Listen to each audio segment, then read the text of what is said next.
Good morning, brothers and sisters. It's really, really, really good to see you today. When I look out at you, all these faces, and I really see my family. I see the people that really made me who I am today. So I just want to thank you for that. And I also want to welcome anyone who's new to this family. Welcome to the family. Yes, we have some GPA here, and yeah, just welcome. And so if you don't know me, I can share maybe a little bit more about myself. My name is Michael, and I'm 28.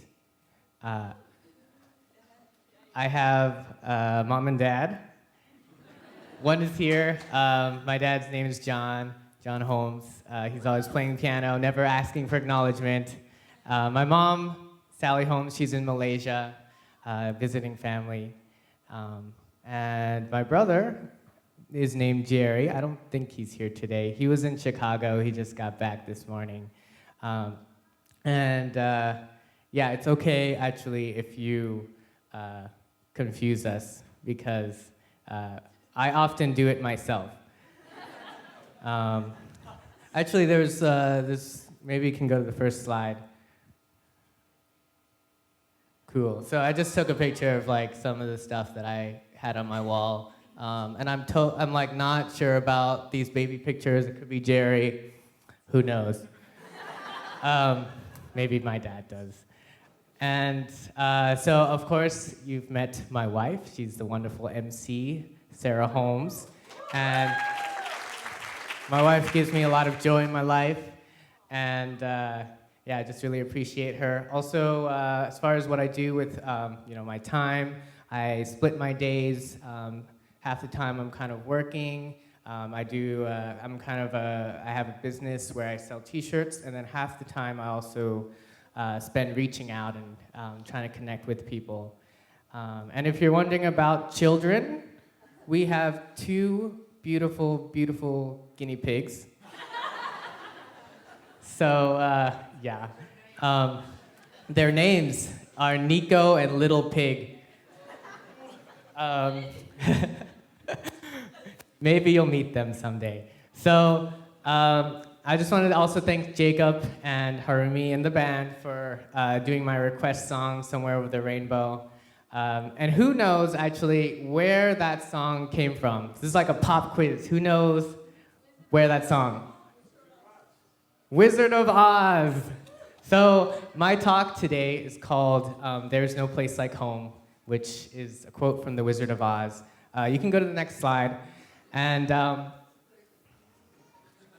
so I just want to give a kind of just a interpretation of the Wizard of Oz and how it relates to my life and I think all of our lives. In the story, there is a little girl named Dorothy, and she really doesn't like where she is. She is in Kansas. It's dull. It's boring. It's literally black and white. So she has issues. She feels like her parents don't listen to her. She feels like she's in trouble. Her dog bit this lady who's mean and is trying to kill the dog now. And also she just feels like she wishes she was a different person. She wishes she could be smarter. She wishes she could be braver, have more friends. So she sings this song, Somewhere Over the Rainbow, that is, if you listen to the lyrics of the original song, it talks about finding a place where she has no troubles. They melt like lemon drops, and the bluebirds are singing, and just her dreams can come true. And in this movie, she gets knocked out, and she's actually dreaming the whole time she's in Oz. So she gets transported to this world where everything is like in Technicolor. And she's already this big hero because she killed the Wicked Witch of the East. And she meets these three characters. And these three characters actually represent Dorothy herself. It's not actually other characters, it's actually part of her consciousness. And these three characters, they're looking for the Scarecrow. Anybody know what the Scarecrow is looking for? A brain. And the Tin Man? A heart. And the lion? Courage. Wow, you guys have seen it already, so. So, to me, actually, that sounds a lot like intellect, emotion, and will, but maybe that's just me. They go on this quest to meet this wizard that's supposed to grant them these qualities. And in order to do that, they have to go through these adventures and meet this great wizard. So they do that, and they're successful. They're able to defeat this wicked witch of the West, and they're able to get to this wizard, and it finally gives them an audience. And this wizard is supposed to represent finally achieving this greatness that Dorothy and these characters are looking for. And, they get to the wizard, and he's like this big head. It's like green smoke and fire, and this guy has a really deep voice, and he's saying, you terrible people, welcome to my lair. It's like this crazy facade, actually. And they actually find out that it's all an illusion. It's actually that this big wizard head is actually just a normal guy behind a curtain. And so they're like, oh, okay, this guy's behind the curtain. His name is Oscar. And okay, so we can't get what we were looking for. And they're just really sad and disappointed. But luckily, the Wizard of Oz has a very good heart. He's a good man. And he tells them, you always had what you needed. You always had, for the Scarecrow, you always had the ability to learn. You don't need some brain transplant. You have the ability to learn and gain knowledge. And to the Tin Man, he says, you have already the ability to be kind and compassionate to people. And to the lion, he said, you feel that you want to be fearless. But actually, that's not what courage is. Courage is acting in the face of fear.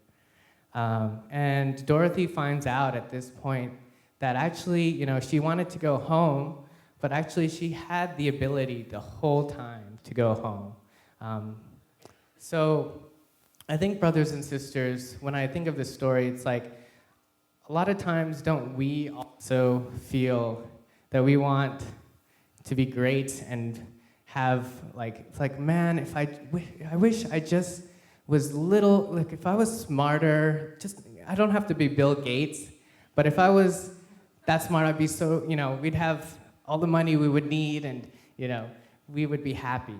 Or maybe if I was a little kinder, like Takafumi Sasaki, or, Josh Holmes, then maybe I could have all the friends that I need and then I could be happy. Or maybe, you feel like if I would just have the courage to be, follow my dreams like maybe Jesus or True Father did, maybe I could be happy and be a hero and save this world already. Don't we often think like this? So I think, a lot of times we want to be someplace, somewhere over the rainbow, and a lot of times we forget to appreciate what we have right with us right now. A lot of times, I think like True Father said, a lot of times we're looking for scraps to pick up and put in our pockets, but we don't realize that in our pockets there are holes if we don't have that appreciation. So imagine going through life and you are always reaching for these grand goals.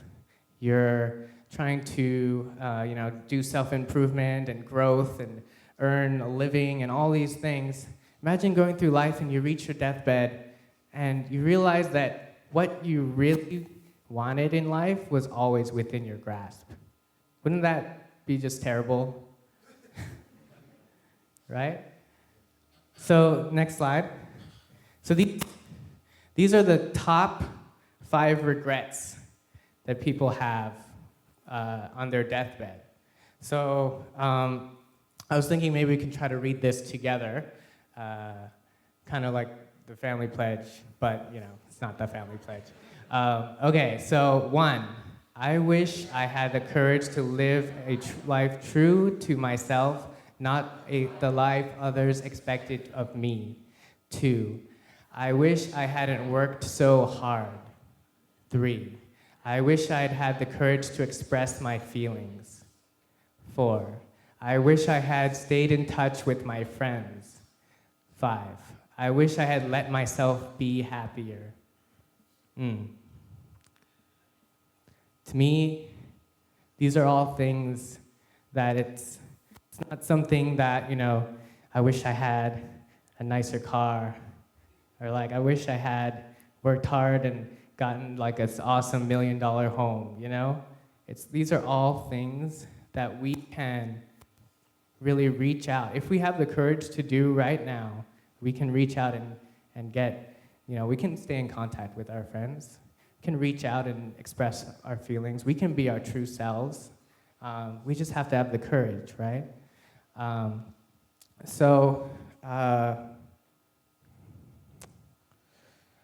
Next slide.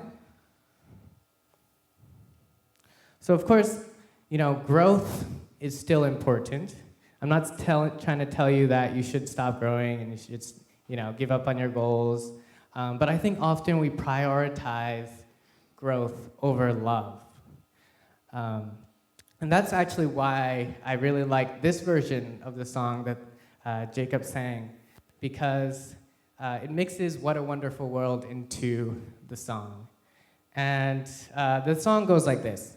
Colors of the rainbow, so pretty in the sky, are also on the faces of people passing by. I see friends shaking hands, saying, how do you do? They're really saying, I love you. I hear babies cry.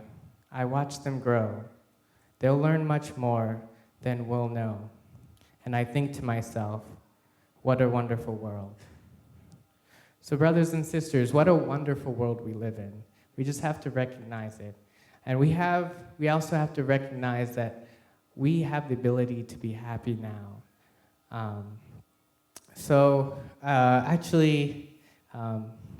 That's kind of the introduction to what I want to say. I actually want to go a little bit deeper. Do you guys give me permission to go deeper? Yes. All right, let's go there. So the question is, what keeps us from being happy? What is the barrier that we create? True Father talked about our desires. There's a book that I've read sort of recently, and it's by an author named Brené Brown, and she studied hundreds and hundreds of testimonies of people's lives. And she's trying to figure out, what is it that makes people happy? What is it that allows people to live a wholehearted life?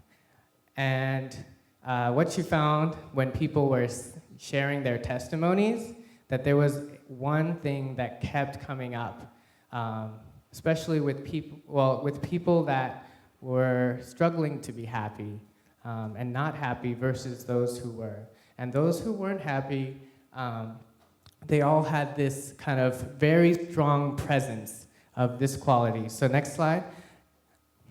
Shame. So shame is, according to Brené Brown, is an intensely painful feeling or experience of believing that we are flawed, therefore unworthy of love and belonging. Shame is the idea that I am not enough, that maybe I made mistakes, or maybe it's who I am, but I am not enough to be loved. Because of whatever I've gone through, that the community, God, whoever that is supposed to love me, that they won't love me anymore. I am not enough for love. Um, so we all want to be happy. It says in Divine Principle, and it's kind of a little bit obvious what we really need in our lives. We need love and belonging. Don't you agree? Love and belonging. I think even atheists would agree with this. We can even say like we're hardwired for love and belonging. But to, in a Divine Principle, it says that it goes even deeper than just being hardwired. We actually are supposed to. We were created to be children to God, and we are one family, right? So becoming part of God's family, that's really what love and belonging that we are deeply created for. But shame really is the idea that we are not enough for that. And the truth is, everyone has shame. Maybe you're thinking, that's not me. But if you don't have shame, actually, you might be a sociopath. Just putting that out there. And I also want to make the differentiation between shame and guilt, because I think often these two things are collapsed and we use them interchangeably. But guilt is the idea that I did something wrong or I made a mistake, right? And that's actually, it's very important that we have the consciousness to know if you do something wrong, then you did something wrong. That's guilt.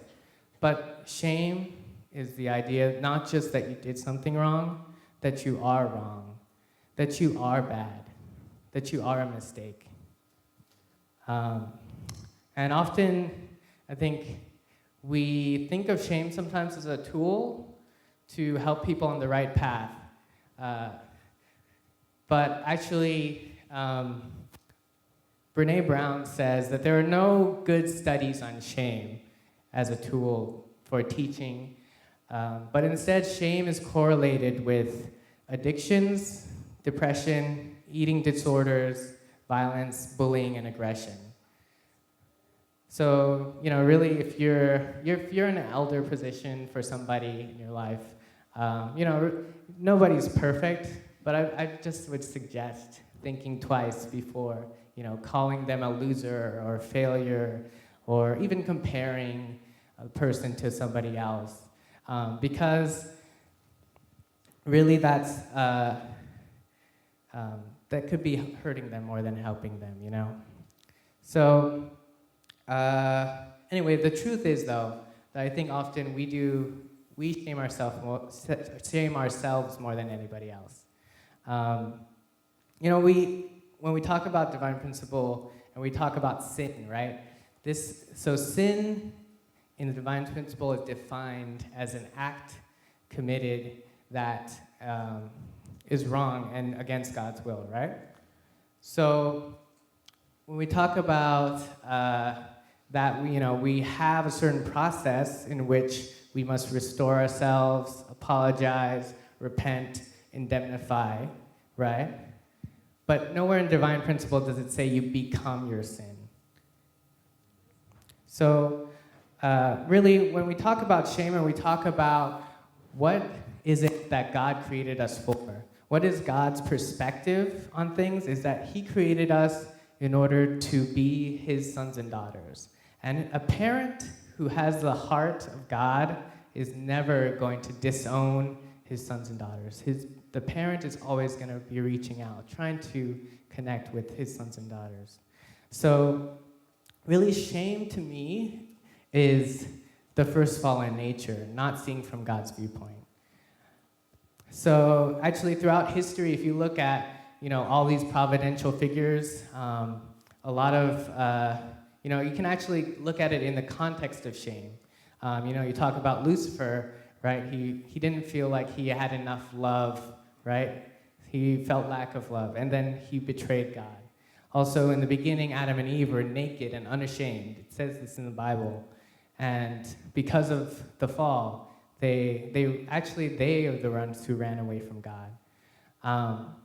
And, we can continue to go through, there's some successes, like Noah was able to overcome his shame with creating this ark that everybody was like, what the heck, what are you doing, But Ham wasn't able to, Noah's son, and he covered his father, right, in shame. And you can keep going, and there's all these points within the Bible, and even when you look at Father's course, and the people who were meant to follow him. The fear of society not accepting you. If I follow this person who is, very outside of society's norms, right? So even I think we have that feeling as well today. But actually, I don't want to talk too much about history. That's like another lecture. I want to talk about us now. Like, what is it that we can do, and how does shame actually work in our lives? So you can go to the next slide. So there's certain when we have shame, we start to create barriers to love. These are barriers that we use to protect ourselves or to try to grab love because we feel like we have lack of love, right? So we're trying to protect ourselves or grab love. One thing is that we numb. Sometimes we use ways to distract ourselves.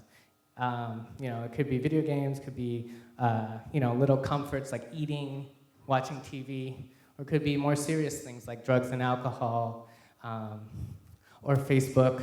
No, that's not a serious one, but that is one too.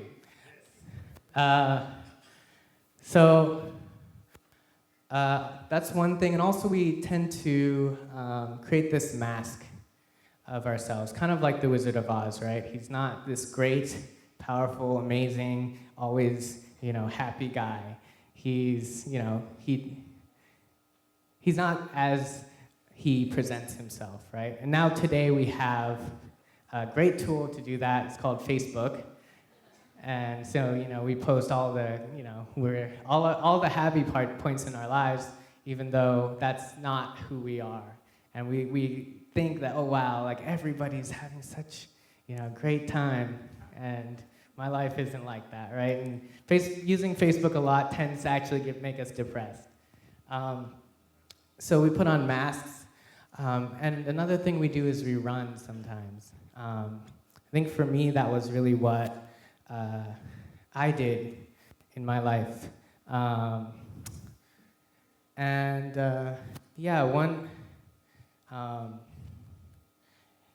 Anyway, I want to share a little bit about what I went through too. So I've grown up in the church, and I've always been helping and doing youth ministry and all these things.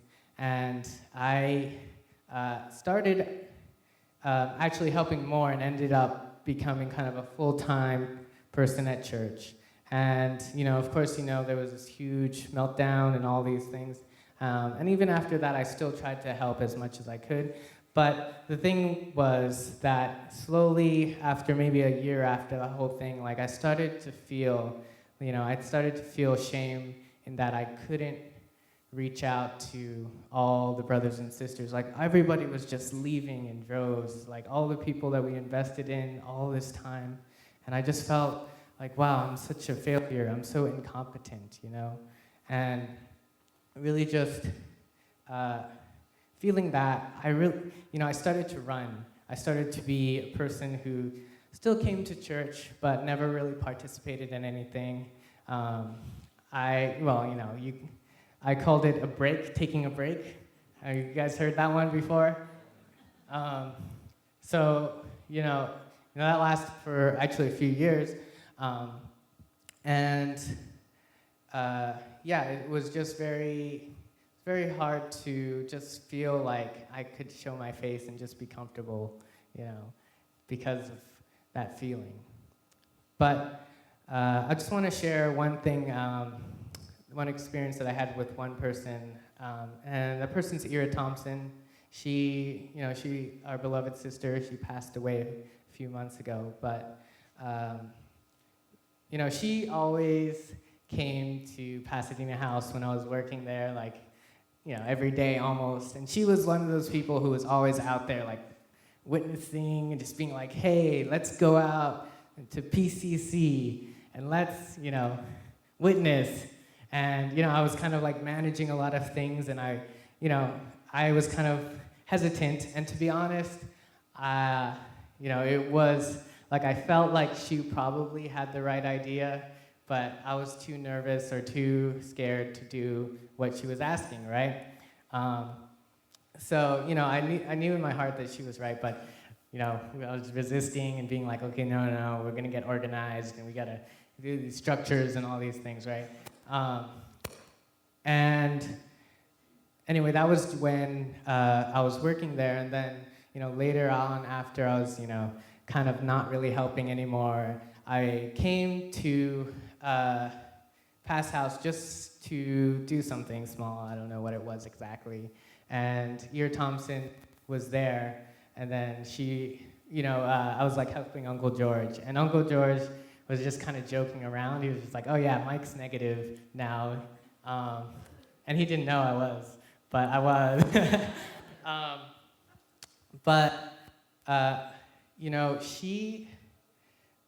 I was really surprised because I thought she was gonna, be like, you should have did what I said, or that kind of thing. But she just said, you're always welcome back. You're always part of the family, and I'm always there for you.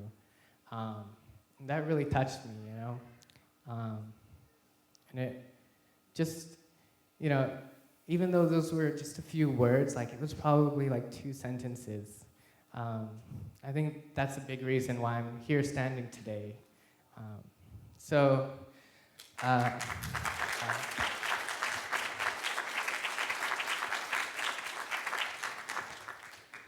some more symptoms of shame. One thing is we become perfectionists.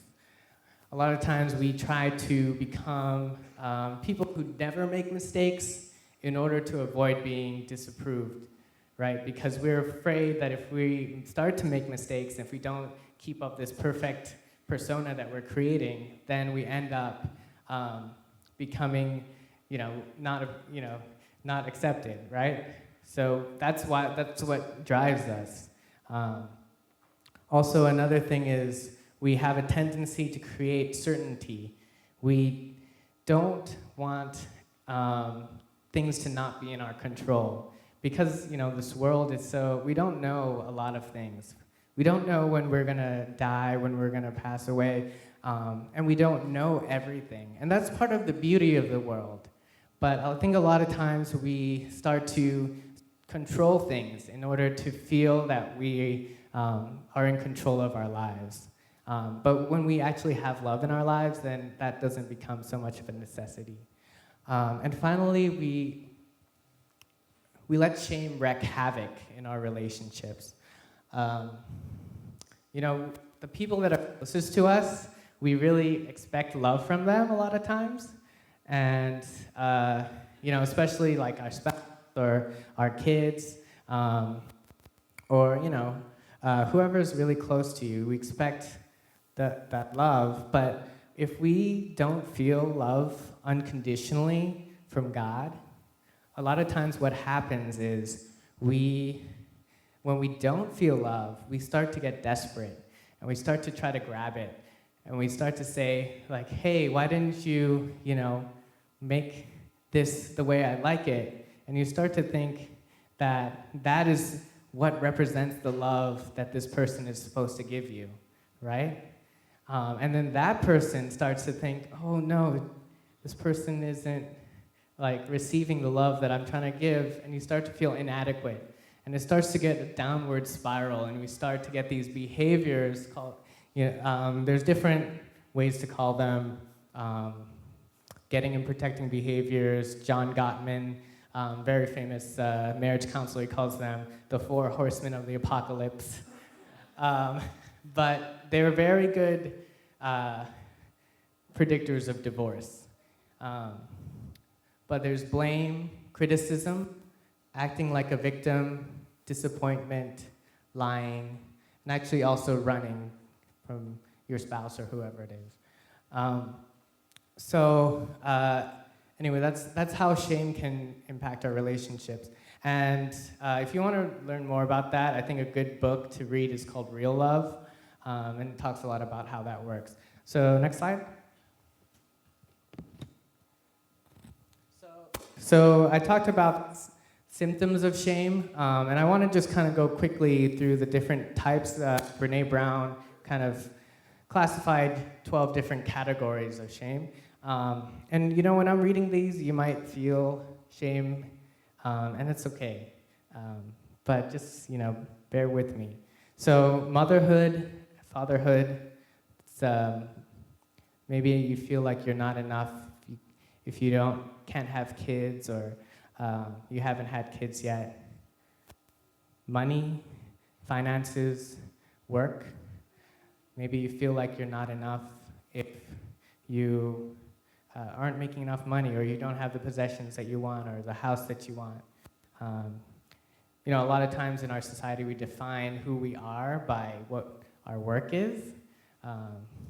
And we define life as in what is it you do for a living, as in our work. And in order to live well, we have a lot of material affluence. And I think True Father really kind of rejected this idea, right? He's, even though at the end of his life he had all these palaces and all these things, but, imagine in the beginning if he started and he was like, I have this mud hut, and I don't think we can start our ministries in this. So, after I make my first $1 million, I'll start. Do you think we would have gotten where we are today? So, also appearance, body, image. Maybe you feel like you're not enough if you aren't cool, if you don't fit in. Or maybe you're not enough. I think especially with brothers, if you don't have this, if you're not strong, when Sarah and I first got married, she's like, oh no, this story again.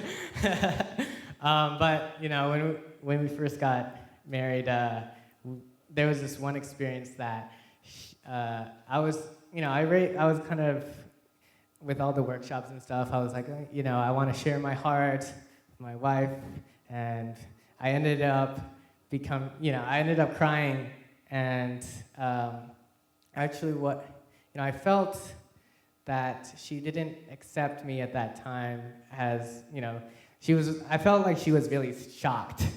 She was like, what? And I felt like, because of that, I wasn't being strong enough, and after that, I don't think I cried for 3 years or something. But now we've really grown together a lot, and we've matured, and now she encourages me to cry. So anyway, thank you. So anyway, don't worry about having to feel like you're strong. Sometimes it's okay to cry, brothers. And also, I think for girls, body image is huge, right? A lot of times, there's this rating system, right? And there's your physical appearance and beauty is rated there's a 3 over there and a 4, and oh, look at that 7, But, sisters, your value is not a number. Your value is way more than that. You are God's daughter. Amen. And your value is priceless. Also family, sometimes we feel like we're not enough if we don't have perfect relationships. I think especially, we have this expectation that we'll be ideal families. Also parental capabilities. Maybe you feel that you're not enough if your kids aren't doing what you expected, how they would be raised as you expected. Mental and physical capabilities. Maybe you feel you're not enough if you're not smart enough, or if you're not competent enough, or you have things that sometimes hold you back. Addictions. Maybe you feel that you're not enough if you're addicted to something like smoking or drugs or alcohol or pornography. Um, Sex. Maybe you feel that you're not enough if you're attracted to something outside of the principle, or if you had a relationship out of the principle. Maybe you feel you're not enough if you had a divorce. Aging. Maybe you feel you're not enough if you look in the mirror and you see that you're getting old, losing your hair. Maybe you feel like your value is going down. Religion. Maybe you feel you're not enough if you don't believe what everyone else is believing. Maybe you feel you're not enough if you have your own doubts. Maybe you feel you're not enough if you feel like maybe you failed in the mission that was set out for you. Stereotypes and labels. Maybe you feel you're not enough if you're black, if you're white. Maybe you feel you're not enough if you're liberal or conservative. You feel you're not enough if you're a first generation, a Jacob's child. Surviving tragedy and trauma. Maybe you feel that you're not enough if you went through hardships. Maybe you survived cancer or warfare or different things, but maybe you think that, like, why me? Why did I survive? Why not this other person? Or maybe you feel like you're not the same person that you were before. So, do any of these connect? You don't have to raise your hand, but do any of these connect? You can just nod your head. So, next slide. So, let's see. So I just want to remind you why you were created. You're created for love. And God really wants to love you no matter what. And I just want to, I don't know what you're going through, and I'm not going to pretend that I know, but I definitely know that whatever you're going through, God isn't thinking the same way. God is always trying to reach out to you and say, my son, my daughter, you are enough to be loved by me. And he always wants to reach out. So in order for us to shed our fallen natures and be able to be reborn, we have to let go of shame. We have to be able to become people that are resilient to shame. And of course, we're talking about, so there are still things where it's important to know if it's right or wrong. That's where guilt comes in. But it's important that we don't let that dominate who we are. And it's actually not very complicated to let go of shame, but it takes courage. And you can't do it by yourself. It really takes a person who you trust and you can connect with, and someone who has a heart that can connect with God's love, of unconditional, boundless love for his children. And really, you just have to be able to open up and share what you're going through, how you feel. And when you're able to share and feel accepted and feel loved, that is the realm of God's love. That's the realm of the real love that we're looking for. And to be able to enter that realm, then you'd be surprised. Actually, a lot of these things like masks and addictions and all these things that we use to protect ourselves or get love, a lot of things just kind of wash away. And it takes a lot of time. It takes some people take many, many years to heal, but that's really the first step. I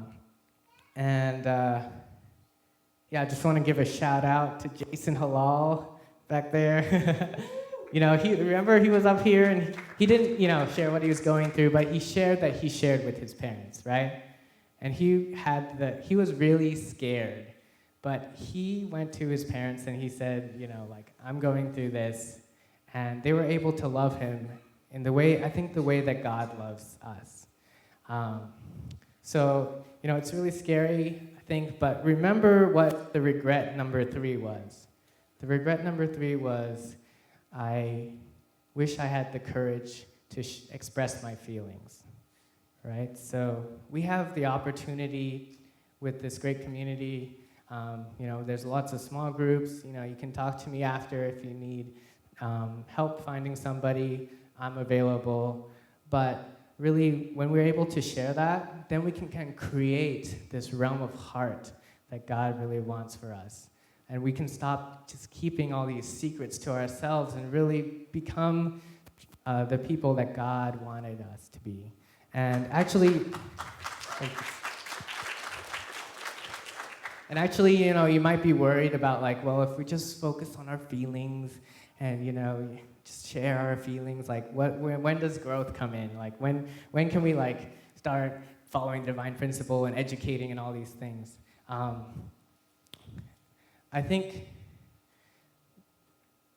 often think about what True Father often asks in speeches.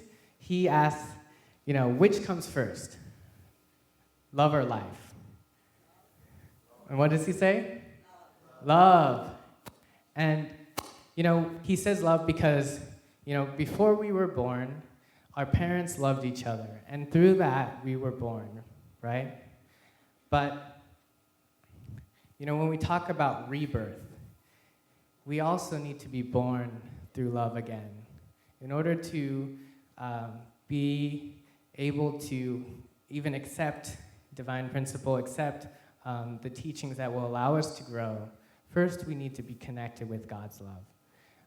So that's why love, I think, comes first. And you would be so surprised if if you're not motivated just to avoid being approved, or avoid disapproval, but you're motivated by compassion for yourself, for other people. You want to be a good person. You are so motivated to share love, and naturally you will seek out that growth. So, brothers and sisters, this is the last slide. Next. So, just to conclude, we always have these magic ruby slippers, and I don't mean high heels in your closet, but what I mean is that we always have the ability to realize what really matters in our lives. And all we have to do is tap our shoes together and think there's no place like home. And to me, that means there's no time like the present. So let's take advantage of it.